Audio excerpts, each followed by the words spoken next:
Di suatu kampung di lingkungan pedesaan, ada satu kisah punya cerita amat lucu, menarik, menggelikan, tapi hiburan juga sih. Entah ini kisah nyata ataukah imajinasi cerita fiksi, tetapi fenomena cerita ini pernah ada.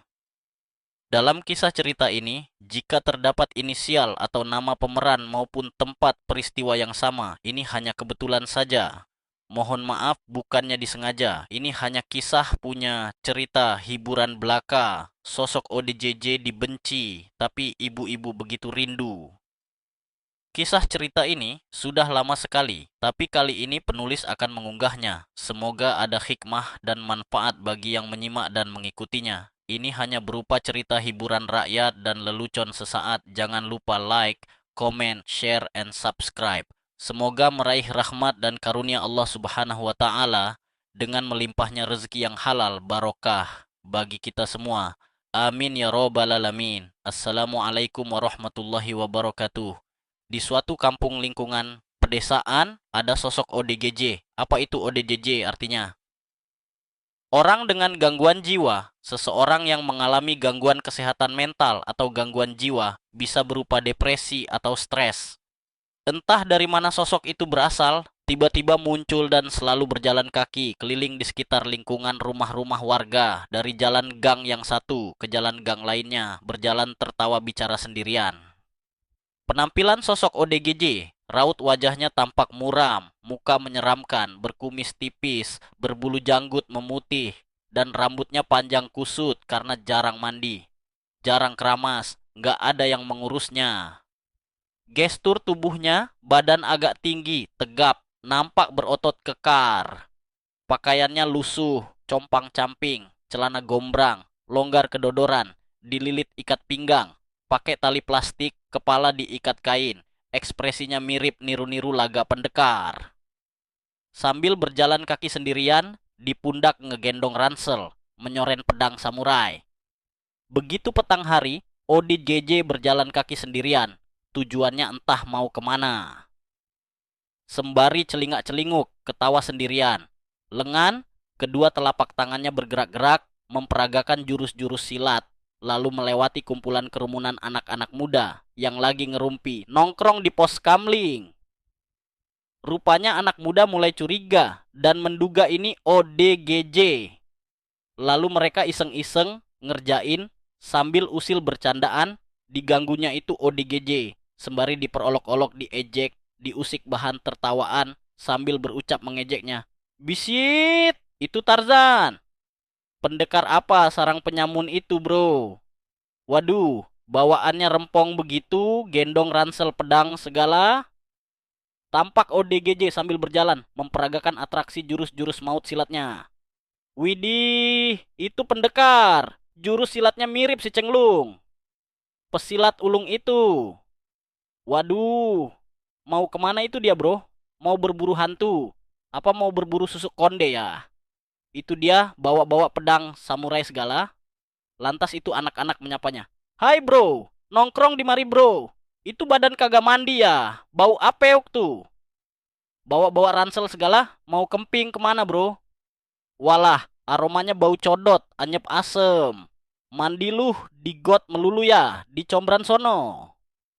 Tampaknya itu ODGJ cuek saja. Kelihatannya itu anak-anak muda. Makin penasaran bergantian mengusik, usil memperolok ODGJ. Rupanya mereka sengaja mengganggunya agar ODGJ terpancing bangkit emosinya. Tiba-tiba ODGJ menoleh, sorot matanya memerah, tatapan matanya tajam ke arah kumpulan anak-anak muda yang mengusiknya. Nampaknya dia marah, tersulut emosi, sambil jalan menghampiri anak-anak muda, seraya nyabut pedang samurai. Gesturnya memperagakan jurus bango, pasang kuda-kuda, dengan jurus-jurus peragaan silat membabi buta. Melihat suasana ODJJ mulai geram memanas, nampak garang. Itu anak-anak muda, panik nampak ketakutan, mundur dari pos kamling, pada kabur, berlarian, belingsatan menghindar amukan. ODJ, anak-anak muda, berhamburan bubar sambil menjauh sembari teriak-teriak. Waduh, ODJJ ngamuk. Gawat, ODJJ gila-gilaan, itu bawa pedang, bawa samurai. Walah, itu orang gila ODJ. Lagi mabok bro. Dia lagi kalap ngamuk-ngamuk. Akhirnya ODJJ nongkrong di pos kamling sembari duduk-duduk tiduran selonjoran. Kali ini pos kamling dikuasai ODGJ.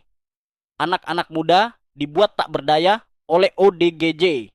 Anak muda tak berkutik, hanya bisa menatap, mengintip teriak-teriak dari kejauhan.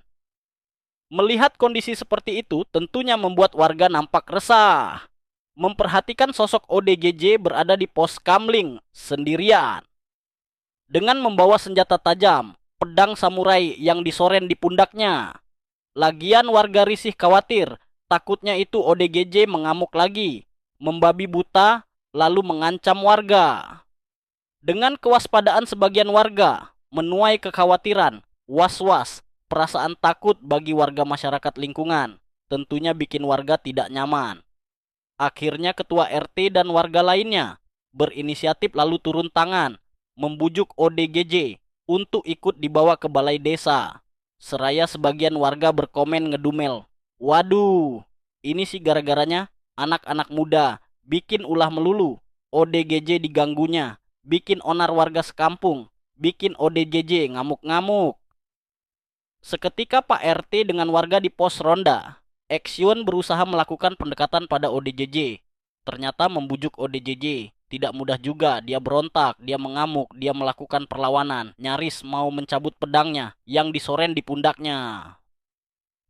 Melihat gelagat seperti itu, salah satu warga waspada segera bertindak dengan cepat dan mengamankan pedang tajamnya itu. Tak lama kemudian, entah bujuk rayuan apa yang dilakukan Pak RT dengan warga lainnya. Lalu ODGJ sambil dikasih makanan dan minuman mau diajaknya berjalan diiring bareng warga dibawa ke kantor balai desa. Setibanya di balai desa, Pak Kades perintahkan kepada jajaran petugas keamanan desa untuk mengurus mengamankan ODG ini. Atas arahan Pak Kades, perangkat desa dengan petugas keamanan begitu sigap, sembari pelan-pelan dan hati-hati menghadapi ODGJ. Itu rambut ODGJ yang gondrong, panjang, semraut, kusut, aroma bau tak sedap, apek. Di pangkasnya itu rambut ODGJ dicukur hingga pelontos gundul. Berikut kumis dan janggutnya. Lalu ODGJ disuruh mandi, dibersihkan di bak mandi balai desa, pakaiannya diganti, salinan dikasih dari warga, lantas diberi makan, minum segala. Instruksi Pak Kades, disuruh diamankan dan dijaga ketat oleh petugas keamanan desa. Dengan kesepakatan, untuk sementara ODGJ tinggal di saung lesehan di belakang balai desa, tentunya dijaga dan diawasi oleh petugas keamanan desa, bergantian sesuai dengan jadwal piket di kantor balai desa. Tampaknya ODGJ penasaran, berontak meronta-ronta, ingin mengambil pedangnya. Lantas petugas keamanan tidak kalah akal, malam itu juga dibuatnya pedang imitasi, pedang palsu, pedang mainan, dari papan triplek dengan gagang kayu, lantas dikat mirip dengan pedang aslinya. Keesokan harinya, giliran Pak Sakim yang jaga, selaku petugas keamanan desa. Pak Sakim ini orangnya supel, familiar, sosok yang tegas dan pemberani. Sudah dikenal, dia orang pintar, penyabar, suka menyembuhkan orang yang kesurupan atau kerasukan. Bahkan Pak Sakim kerap kali mengobati penyakit kiriman semacam sihir santet atau guna-guna. Dengan cara ritual maupun cara ruqyah. Tiba saatnya Pak Sakim menghampiri ODGJ di saung lesehan. Itu ODGJ nampak lagi duduk selonjoran di amben balai-balai saung lesehan. Kali ini rambutnya sudah tidak gondrong lagi, kelihatan rapi bersih, cuman kepala botak, plontos alias gundul. Begitu dia melihat Pak Sakim, seketika itu ODGJ kaget terperanjat sambil angkat tangan lalu menunduk di hadapan Pak Sakim, tapi dia dengan bahasa isyarat minta dikembalikan pedang samurai idolanya. Lalu Pak Sakim bertanya, "Siapa nama kamu?" Itu ODJJ hanya terdiam tak mau jawab. Lantas Pak Sakim mengulang bertanya, tapi itu ODJJ tetap nggak mau jawab. Cuma manggut-manggut sama geleng-geleng kepala, lantas bengong, pandangannya kosong. Akhirnya Pak Sakim memanggil dia dengan julukan si Gundul. "Hai Dul, itu pedang ada di dalam. Nanti saya ambil ya. Kamu jangan kemana-mana, tunggu di mari," ucap Pak Sakim tegas. Itu ODGJ Gundul hanya manggut-manggut sembari nyengir. Pak Sakim bangkit masuk ke balai desa. Pak Sakim mengambil pedang imitasi atau palsu yang mirip dengan pedang aslinya. Informasinya, pedang yang asli senjata tajam sudah disimpan diamankan di dalam ruang balai desa. Pak Sakim sembari pegang pedang palsu, dielus-elusnya, diusap dan ditiupnya, pedang palsu itu sambil dibaca mantra-mantra jampi-jampi. Tampaknya itu pedang. Catnya belum benar-benar kering. Kelihatan catnya masih basah. Lantas Pak Sakim ngambil air mineral botol. Lalu tutupnya dibuka sambil dibaca mantra-mantra, dijampi lagi, ditiupnya air mineral putih itu. Tak lama kemudian Pak Sakim kembali menghampiri ODGJ Gundul sambil bawa pedang imitasi pedang palsu, air minum mineral botol dan makanan. Itu ODGJ Gundul. Begitu melihat Pak Sakim bawa pedang, spontan dia meronta, lalu Pak Sakim menghampirinya. Seketika itu si Gundul nyengir, meronta-ronta, jumawa, sumringah, kegirangan. Tampaknya senang sekali melihat pedang idamannya yang akan diserahkannya oleh Pak Sakim. Lalu pedang palsu itu diberikannya dari Pak Sakim pada si Gundul. Begitu Gundul terima pedang, itu pedang dielus-elus, dipeluknya, diciumnya sama si Gundul tanpa sadar. Cat pewarna pedang yang masih basah belum kering belepetan meper di mukanya.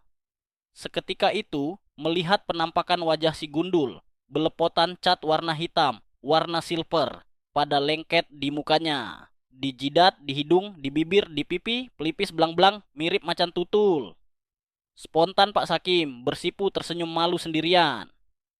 Lalu Pak Sakim berbisik dalam hati, "Waduh, kok si Gundul mukanya belang-belang, cemong begini ya? Seram, garang menakutkan, mirip Tarzan. Siap tempur Dul, siap berburu ke dalam hutan rimba belantara, berburu celeng sama beruang Dul, sekalian berburu babi ngepet." Kemudian Pak Sakim memberi makan dan minum pada si Gundul, seraya Gundul nyoren pedang di pundak, lalu makan dan meminum air yang sudah dijampi-jampinya Pak Sakim. Keesokan harinya, apa yang dikatakan teman-teman Pak Sakim di lingkungan kantor balai desa tentang ODGJ Gundul? Memang ampuh, itu ajian, jampi-jampi, mantra Pak Sakim. Si Gundul dibuat tak berkutik, bisa jinak. Herannya, itu si Gundul pegang pedang palsu. Dia kira pedang aslinya saja, padahal pedang KW. Kemudian, apa komentar teman Pak Sakim yang lainnya? "Iya, kuat sekali itu. Pengaruh mantra Pak Sakim, si Gundul dibuat tak berdaya." Tapi, apa yang dikatakan Pak Sakim pada dasarnya si Gundul orang baik. Asalkan jangan diusik, jangan diganggunya. Dia lagi depresi stres berat, dulunya suka memuja roh jahat. Suka bertapa, mengundang siluman nenek loncer sesat. Dia berkencan bersemedi di permak urut pemoles. Terapi memperbesar urat alat vital. Mengumbar syahwat birahi. Lalu dia maksiat dilulur sama siluman nenek loncer, barang si Gundul itu. Kalau lagi tegang pasti beda. Begitu kata Pak Sakim terangnya waktu menerawang si Gundul. Lantas, petugas keamanan balai desa keliling memantau situasi. Tampak si Gundul lagi terbaring, ngorok, di saung gazebo di belakang balai desa. 3 hari kemudian, siang hari menjelang petang, kala itu hari libur. Anak-anak usia remaja, 5 anak berjalan beriringan, menyusuri jalan setapak pada mau berburu, mencari jangkrik, menangkap belalang untuk pakan burung peliharaannya. Mereka berlima berjalan, menyusuri semak-semak, sembari mencari jangkrik, menangkap belalang. Suasana sepi, mereka sambil berjalan, menyusuri jalan semak belukar, hingga tiba di kebun, belakang kantor balai desa. Kebunnya rimbun banyak pepohonan. Mereka berlima sengaja ingin berteduh dari sengatan panas matahari sambil duduk melingkar di bawah pohon. Seketika itu mendengar suara mendesah jelas, suara rintihan kesakitan, entah suara rintihan kenikmatan. Mereka berlima fokus pasang kuping, sambil bertanya-tanya curiga lalu berbisik, "Sumber suara itu dari mana ya? Di tempat sepi begini, mendengar suara mendesah merintih." Mereka merasa curiga, seraya bertanya dalam hati, "Kok di tempat sepi begini ada suara orang merintih, mendesah, semakin keras?" Lalu mereka penasaran, berjalan pelan-pelan, mendekat ke arah sumber suara rintihan. Suara mendesah, bahkan makin keras. Kedengaran suara ngos-ngosan. Lalu berjalan ke arah saung lesehan. Ternyata, suara itu sumbernya dari balik saung gazebo, saung lesehan. Lantas anak-anak melangkah, pelan perlahan, bungkam tak berbisik. Mengintipnya di balik bilik gazebo, begitu dilihatnya. "Widih, peristiwa apa yang terjadi nih?" bisik anak-anak di dalam hati. Lalu mereka sembari membidiknya, menatap mengintip nampak Anteng. Tampak si Gundul, di amben terbaring celentang. Sendirian, di saung gazebo. Setengah bugil, tanpa celana. Tak disangka, telapak tangannya lagi ngocok, ngelocok tiang pusaka, doyan onani pakai sabun. Nampaknya si Gundul mulai terangsang, jambulnya tegang beneran. Awal kocokan pelan-pelan, gelang-gelang perlahan, ancang-ancang, mana tahan mulai dikebut-kebut lagi. Sembari si Gundul meringis, merintih, mendesah, nikmat ngos-ngosan, asik sendirian mantap. Seraya anak-anak berbisik dalam hati, "Kebut terus Dul, tarik ulur, pantang mundur. Terus tancap gas, goyang, goyang terus. Aja kendor Dul, kocok terus. Gaspol, gaspol lagi, lepas Dul. Walah, bonyok deh. Hingga 2 ronde, atraksi Gundul. 2 kali semburan, mana tahan, Dul. Gundul, ujungnya gelang si paku gelang. Waduh, ancor, Dul. Birahi syahwat Gundul memuncak mantap, Dul." Itu anak-anak pada bengong dibuat kaget, terperangah sejenak. Melihat barang tegang, tiang pusaka si Gundul. Begitu panjang, gede, melengkung bengkung. Di atas helmnya ada jambulnya lagi. Heran, leher di bawah helm kayak bergerigi, mirip buah pare, buah paria pahit. Pokoknya beda deh dari yang lain. Akhirnya si Gundul, gelang si paku gelang, sayonara. Lalu dia bangkit dari berbaring, seraya mendengar berisik, suara gaduh anak-anak. Dia curiga, lalu dia turun keluar. Seketika itu anak-anak pada lari kabur, ngacir, kocar-kacir berlarian, berhamburan, meninggalkan si Gundul sambil teriak-teriak. Walah, si Gundul nyabun, si Gundul ngeloco. Itu si Gundul onani, nyabun ngeloco, gempur terus Dul. Nyabun loco, terus Dul, Gundul, Gundul. Tampaknya itu anak-anak keheranan. Katanya aneh tapi nyata. Melihat tiang perabot tegang, rudal si Gundul, seperti itu. Kabar infonya dari anak-anak ini diam-diam sungguh mengelitik menelisik tenar hingga onar, bikin heboh gempar dari mulut ke mulut di lingkungan warga sekitar. Rupanya kabar ini sampai juga ke telinga ibu-ibu, tentunya bikin berabe, semakin repot bertambah seru. Bahkan makin menjadi-jadi, itu anak-anak diinterogasi sama ibu-ibu, percaya nggak percaya. Tapi bikin geli juga, membuat ibu-ibu bikin kepo tampak penasaran. Lagian minta segera dengan pembuktian. Info kabar ini tentunya menjadi topik tema bahasan bagi ibu-ibu, janda tua atau muda saat ngerumpi. Percakapan warga lingkungan, ngebet banget kepo pada ingin tahu, penasaran ingin pembuktian. Apa benar dari cerita anak-anak itu? Lontong, si Gundul demikian. Sungguh menghebohkan bagi ibu-ibu sekampung. Apalagi janda-janda muda penasaran ingin bukti, kesemsem ngebet kepo beneran. Tentu bikin semua penasaran. Kisah punya cerita ini ada lanjutannya. Tinggal menunggu part 2-nya tayang. Jangan lupa ditekan tombol like, komen, share, and subscribe agar channel ini bisa lebih berkembang lagi. Terima kasih.